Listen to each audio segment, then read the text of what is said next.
ဟုတ်ကဲ့အားလုံးပဲမင်္ဂလာပါရှင်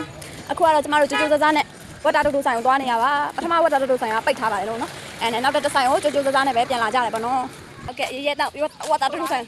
လမ်းမှာအဲ့ဆိုင်ဖွင့်ရင်အဲ့ဆိုင်မှာဖွင့်ရင်ကျမတို့ကဖြင့်မရတဲ့ဆိုင်မှာစားပြီးပြန်လာပါအစားတောက်နေဆိုဘယ်တော့မှဇွဲမလျှော့ပါဘူးဟေး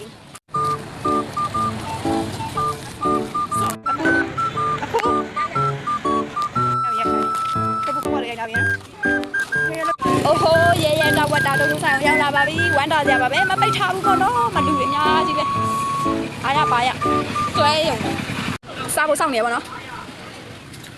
အော်အေးတာကေပေါ်တင်အော်ဒီကောင်ပေါ်တော်နဲ့ခွေးစားနေထိုးရပြီပေါ့နော်စားပါတော့မယ်ဒီကွန်းတော့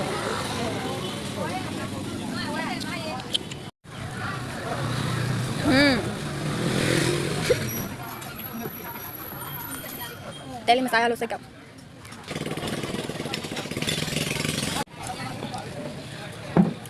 ဟေးခဏကုန်နေမှာနော်ကျမတို့ဖက်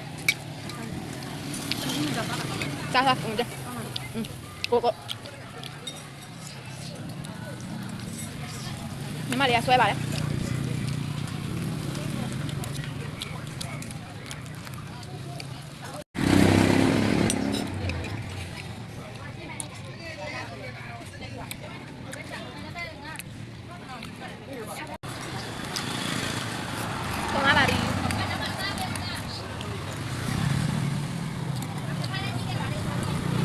လူမျိုးတွေအားရပါရစားမှာဖြစ်ပါတယ်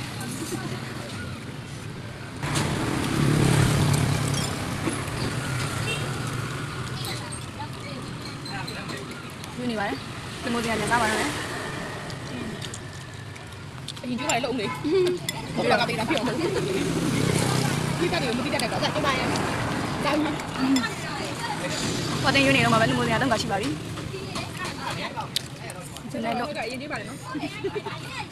ဒါတော့စားပြီးပေါ့နော်ရင်းနေရပါဆန်ရှင်ရမောမှာဆိုလို့ကိုရင်းနေရပါဒီတယောက်ကတော့ဝတ်တာတော့တိတ်မကြိုက်ဘူးပေါ့နော်မကြိုက်ဘူးလို့နည်းနည်းပဲစားရပါတတာဘိုင်ဘိုင်အခုကတော့စားပြီးတောက်ပြီးလို့ပြန်လာဖြစ်ပါတယ်ရှင်ဝတ်တာတော့အင်းနေရဲ့ရုပ်တွေပေါ့နော်ကိုမရတယ်နော်ကြည့်ခဲ့ပါအောင်စားပြီးတောက်ပြီးရဲ့